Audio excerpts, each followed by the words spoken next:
So what I'm going to talk to you today about, travel. Everybody's a traveler. Everybody has their perfect travel moment. Everybody has what they love to do, their little special thing that they're changing when they're traveling. And I think it's fantastic we have travel professionals here because I'm not, trying to convert people. I'm not evangelizing what travel is all about. So that's fantastic.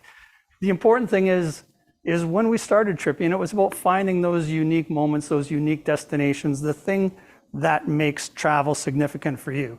So as I kind of started planning and building Tripian,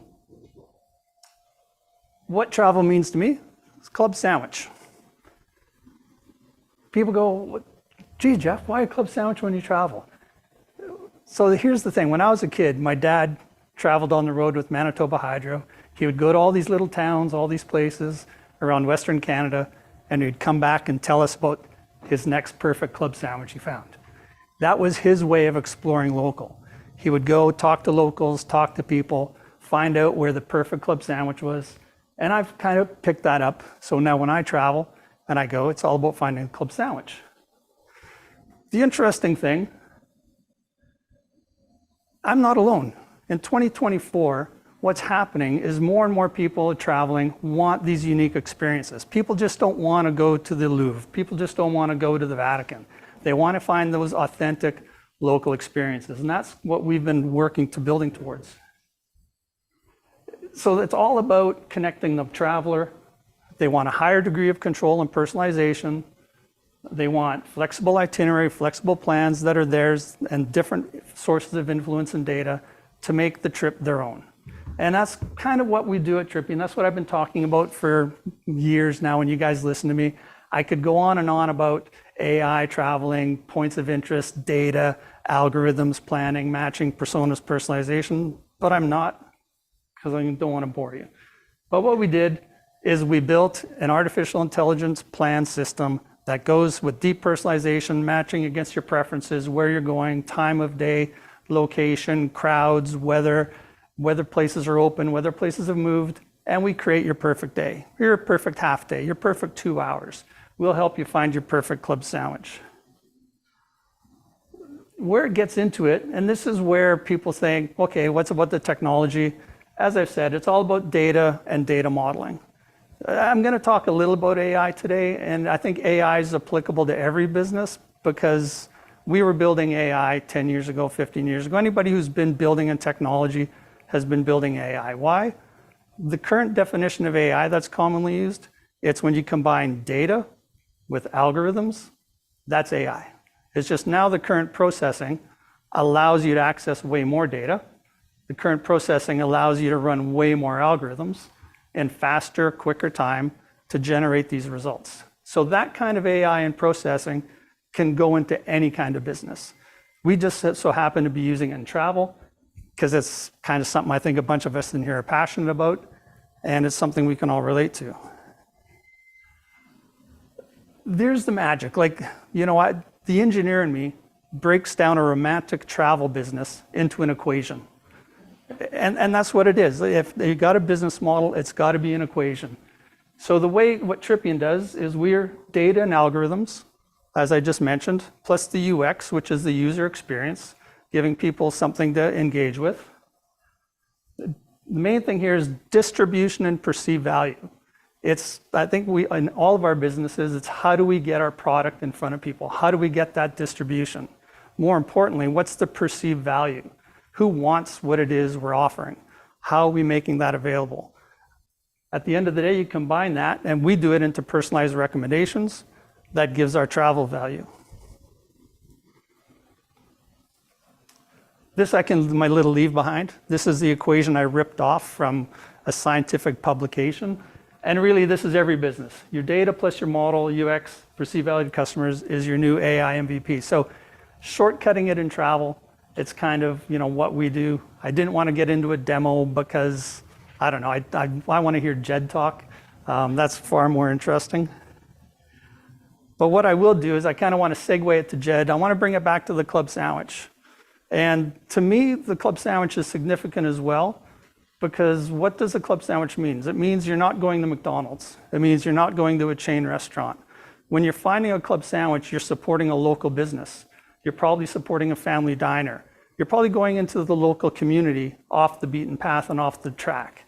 So it's become my kind of motto that why I built Tripian is because I want to find a club sandwich. I was going to do a cool demo and find you guys where I could get a club sandwich in Milan, Italy, but we'll save that for another time, or people want to follow up with me, we can get into that. But that's what Tripian does. A good segue here in terms of the localization and supporting local business. I'm honored to be doing some work with Jed Brown that you met briefly, but I just have so much time for Jed and what his organizations mean. And I think a lot of our guests here who are doing the kind of deep personalized local travel experiences, I think this is a really good connection, and I'm really honored to have Jed as a guest. So I'm going to use my time and pass it over to Jed. Well, thanks very much, Jeff. I'm feeling the pressure now. I suppose where I think I've taken great value from working with Jeff since I met Jeff is because the travel industry has changed pretty significantly in the past 50 years, but certainly in the past sort of 5 or 6 years. For those of you that aren't familiar as much with the travel industry, we're in a unique sector whereby travel has only known growth. Travel and tourism has only known growth for the past 100 years when it first started out. I don't know what industries you guys are all in, but it's quite rare to have an industry that's known nothing but year-on-year growth consistently over about 120, 130 years. But that's the industry that we're in. And what's interesting about it is, and this is, I've spent my whole life in the travel industry. And where I get concerned is you've got an industry that can do so much good. We all love travel.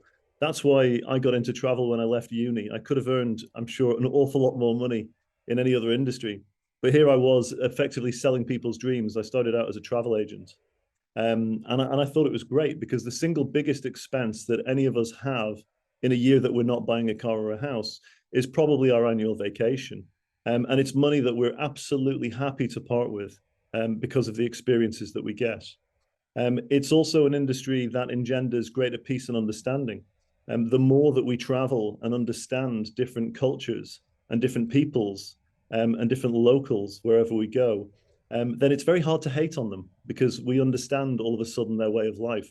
And we actually understand what unites us, which is far greater than what divides us, of course. And we all recognize that the more that we travel. However, travel is fraught with a couple of problems which are not insignificant. One of those problems is, you can't just keep growing, especially if you're an island destination, but it's applicable to all destinations, whatever, city or town any of you guys are from. If I sort of said to you, we're just going to keep bringing tourists in every single year, more and more, eventually you're going to have a lot of unhappy local people in that destination. So one of the biggest challenges that I've been wrestling with personally for the past 5 years is one of over-tourism. It's trying to understand why we're seeing locals in the streets in Barcelona, in Dubrovnik, in Iceland, in Hawaii, in Asia, why they're all protesting and what's led to this over-tourism. And my own take was that, over-tourism tends to happen during the peak season months because, again, this industry has known nothing but growth, year on year. And what happens when you have consistent growth year on year, relatively understandably, but you get fat and lazy. And that's what happened to the travel industry, to the tourism authorities, the DMOs, as we call them, the destination marketing organizations. They would just do the same old tired, in my opinion anyway, the same old campaigns that they always did, knowing that the chances are next year there's going to be more visitors anyway, because there's more airlines flying. The aircraft manufacturers, Boeing and Airbus, are producing more airplanes. So there's, no matter what your marketing is, you're going to get more visitors next year anyway, because more people are traveling. And when I was sort of wrestling with the whole challenge of over-tourism, that's something that I started to look at more and more. And I was looking that when over-tourism happens, it tends to be the peak season months. And then you look at all of the different destinations, and usually their websites will say, when's the best time to travel to, the Bahamas or Barbados, and I was thinking, there's no bad time. It's that cliche, isn't it? There's no such thing as bad weather, just inappropriate clothing.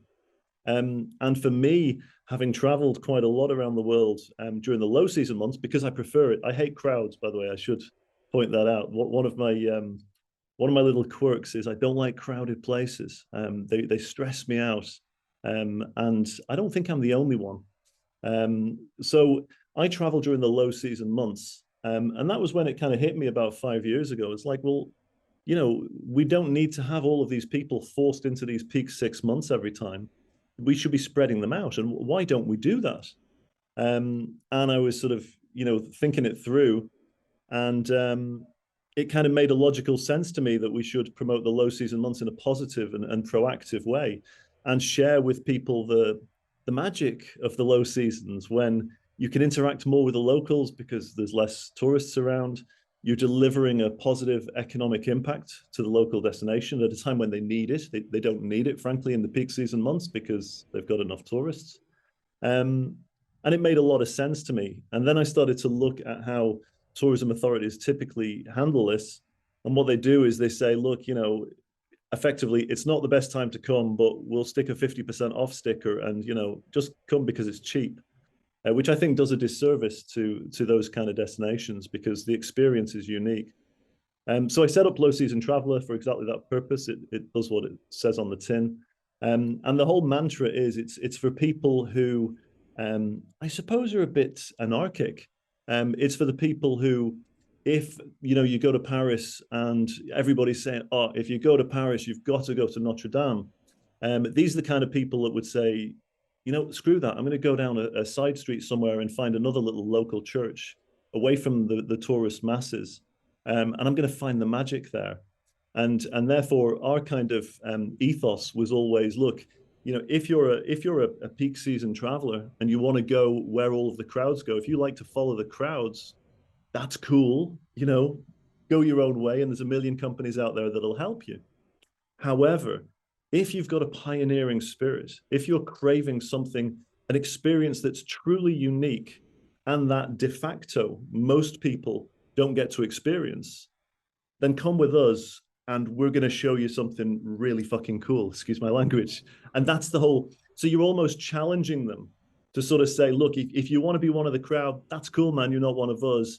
But if you like to think of yourself as a conscious traveler, as a responsible traveler, as a meaningful traveler, and you want to engage with the culture and the local population, then we're for you, because we're the kind of travelers that go at the other time of the year when most people don't go. And that's the ethos of Low Season Traveler.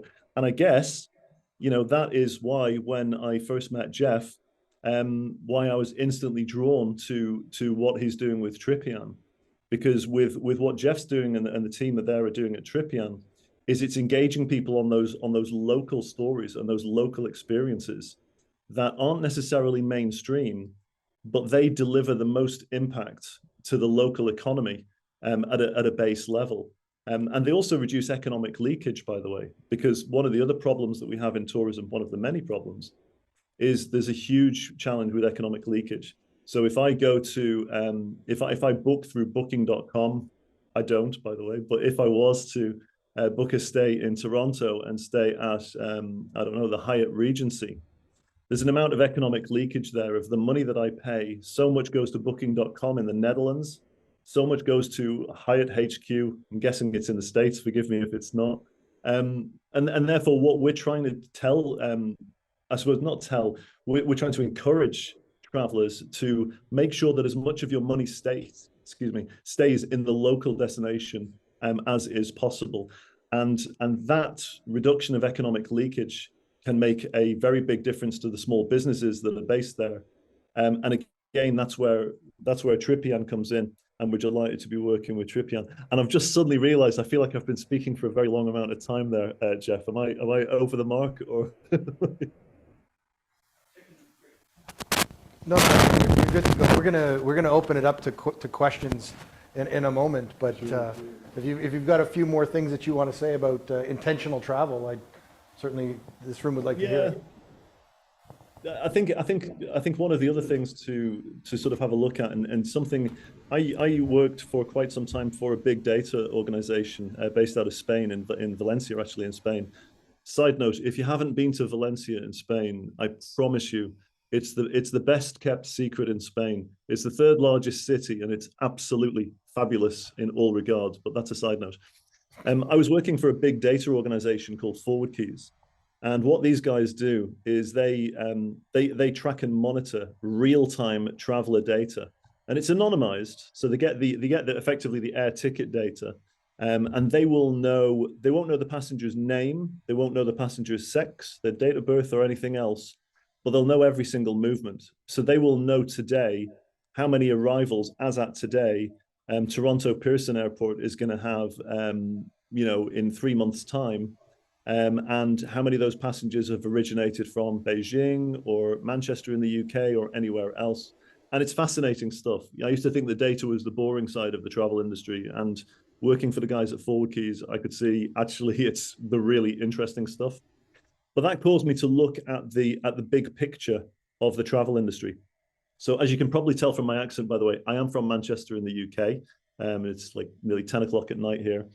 And I used to think of the travel industry from a UK centric perspective. So I would talk about what's going on in the travel industry, and what I would mean is the travel industry outbound from the UK, which of course globally is not the travel industry. And I think we all tend to do that with our businesses. We tend to think of our industry as being our own local industry. And we're kind of aware that there's a bigger world out there, but we don't know how it all fits together. So what I sought to do very early on is look at the macroeconomics of what's going on in travel worldwide.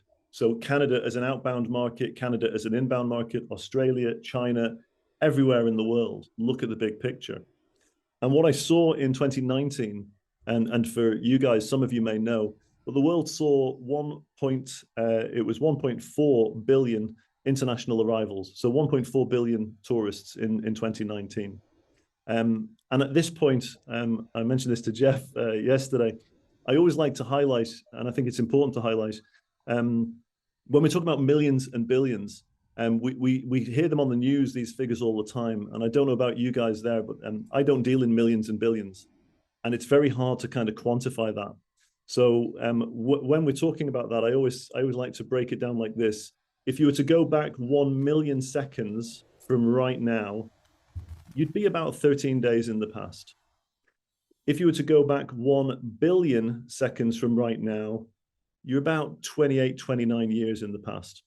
The difference between a million and a billion is absolutely colossal. So when we're talking about 1.4 billion international arrivals in the world, that's a huge number. And in 2019, what I could see is that the United Nations World Tourism Organization, which is an organization which effectively tries to, govern our industry to a degree, they were predicting that it was going to increase, in the next few years by 2030 to 1.8 billion. So another 400 million, which again is a huge number. So I started to dig a little bit more. I could see the over-tourism happening, and I was, to be honest, I was cynical and skeptical that they'd really undercooked it, that I think that 2030 is going to be way higher. So I started to look at the demographic data of what's going on in the world. And I could see, and I'm sure you all know this, that the world's middle class is growing at an astronomical rate. So the world's middle class, and when I say middle class, this is a population who they own their own home, they've got their own transport, they've got kids in education, and for the first time, in many cases, they have disposable income. And what we know about the middle class is when you achieve middle class status, one of the first things you want to do with that newfound disposable income is you want to travel and explore the world, and quite rightly so too. Well, the global middle class is going to increase by another 1 billion by 2030. That means you've got another 1 billion potential international visitors that are about to hit our destinations in the next 8 years. Most of that middle class growth, by the way, is coming from India. A lot of people think it's China. There's an awful lot from China as well. 88% of that growth, by the way, will come from Asia. So when you start to look at these big sort of trends, you start to understand that there are threats to our destinations in terms of over tourism, but there are massive opportunities for the underutilized parts of our destinations, like the low season periods and the places which are off the beaten path. And again, that's what also fits in with Tripian. That's about as much as I think you can probably tolerate from me for just for now. So I'll hand back to Jeff. No, thank you, Jed. So it's interesting. Like when I first met Jed a couple of years ago, it's what validated what we were doing at Tripian. And it's just when I think in all of our industries, when you meet somebody who has the same vision, but the vision is global, the vision's common. And it was really reassuring to know that the technology we were building was to do good, and it was needed, and it was valuable, and we were getting that acceptance. So it was wonderful to be building an industry in travel that had like an ethical and a moral and a good cause and outcome. And it's the interesting thing, and Jed alluded to it, is our trademark, which we trademarked in 2016, is feel like a local wherever you go. And it's still really our mission. And as a B2B, that's what we want to help all travels and travel organizations do. So Jed, thank you. It's always such a pleasure. I learn something from you every day. Oh, thank you so much. Thank you very much for inviting me. It's been a pleasure.